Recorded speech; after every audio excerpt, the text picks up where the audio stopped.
क्या वो सपना था? तभी उसके कानों में एक मधुर आवाज की फुसफुसाहट हुई। इतना क्यों बेचैन होते हो देवांश? अब मैं हमेशा तुम्हारे साथ हूँ।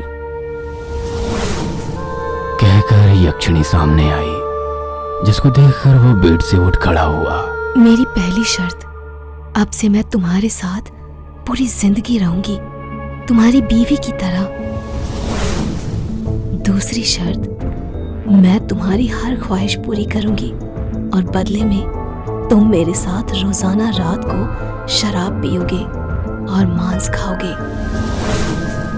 तीसरी शर्त, मेरे अलावा मैं बर्दाश्त नहीं करूंगी अगर तुम किसी और स्त्री के करीब जाओगे। यह सुनकर देवांश ने कुछ भी नहीं सोचा। उसके मन के लालच ने उसके मुंह से निकलने वाले अल्फाज बदल दिए। और मैं चाहता हूँ कि मेरी जिंदगी में पैसे की बिल्कुल भी कमी ना रहे, और ये सिर्फ एक रात में हो जाए, जैसे 2 साल पहले मेरे दोस्त रोनित के साथ हुआ था। उसके हिस्से में उसके पुरखों की हवेली आई और उस हवेली के गार्डन में उसको गुप्त धन मिला, लाखों का सोना, जिसका असली मूल्य उसको भी नहीं पता।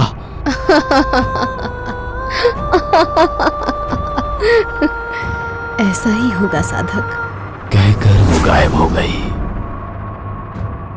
और वक्त आगे बढ़ने लगा। धीरे धीरे 10 बज चुके थे और देवांश के मोबाइल पर बॉस का कॉल आ रहा था। आज उसका ऑफिस जाने का बिल्कुल भी मन नहीं हो रहा था, इसलिए उसने मोबाइल उठाया और कॉल कट करके तकिए के पास रख दिया। उसकी आंखों के आगे यक्षिणी का अक्स बार बार आ रहा था। उसको इंतजार था कि आखिर वो कहाँ गई है और कब वापस आएगी। इसी तरह इसका इंतजार करते करते सुबह से दोपहर हुई और दोपहर से शाम। अब देवांश के सब्र का बांध टूटने लगा था। उसने टिक टिक करती घड़ी की तरफ देखा तो रात के 9 बज चुके थे। उसने फ्रीज खोला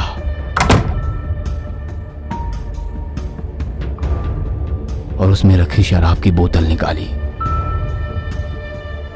फिर एक घूंट भरकर ऊंची आवाज में बोला,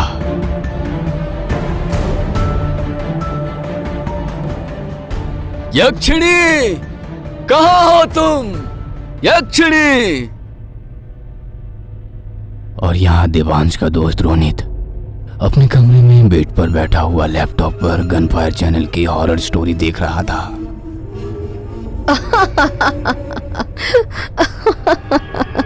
तभी उसके कानों में एक मोहक हंसी की आवाज गूंजी।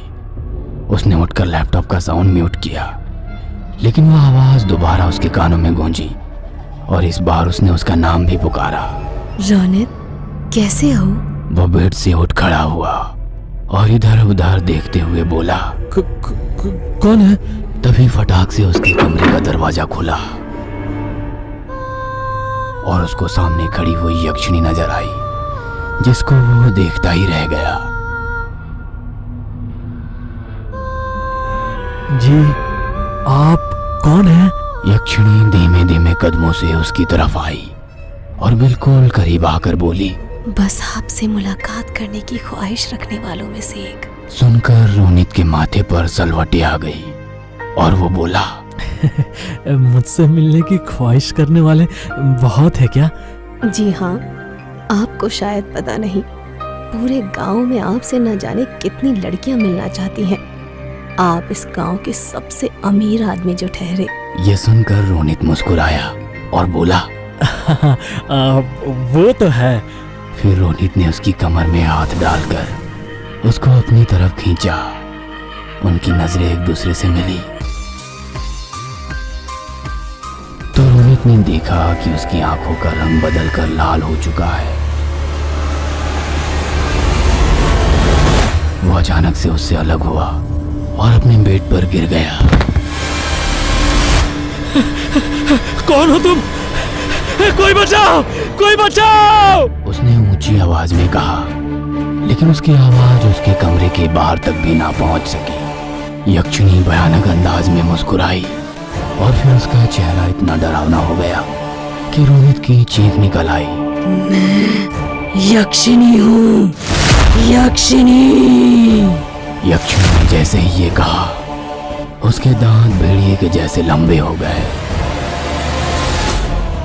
और रोनित सोच भी नहीं पाया था कि वह आगे क्या करे। इससे पहले ही यक्षिणी उसके सीने पर बैठ गई और फिर उसने उसकी गर्दन पर उसके तेज दांत गाड़ डाले। रोनित चिल्ला रहा था और उसकी गर्दन से उसके शरीर का सारा खून यक्षिणी के जिस्म में उतरता चला गया। उसका सारा खून पीने के बाद जब उसका शरीर ढीला पड़ गया तो यक्षिणी ने उसे छोड़ दिया। जब उसने ऊपर मुंह किया तो उसके होठों से खून टपक रहा था। आंखें अंगारों की तरह चमक रही थी। वह जोर से चिल्लाई, यक्षिणी। देवांश ने फिर से घड़ी की तरफ देखा तो अब 9:40 हो चुके थे। इस टाइम वो बेड पर बैठा हुआ था। उसके सामने 2 गिलासों में शराब रखी थी और उनके साथ प्लेट में चिकन रखा हुआ था। यह उसने यक्षिणी के साथ खाने पीने के लिए तैयार कर रखा था। वो अपने मुंह से कुछ बोलता, इससे पहले ही उसके कान में फुसफुसाहट हुई। साधक, तुमने जो काम दिया था उसी को पूरा करने गई थी। फिर यक्षिणी उसके सामने आकर खड़ी हो गई।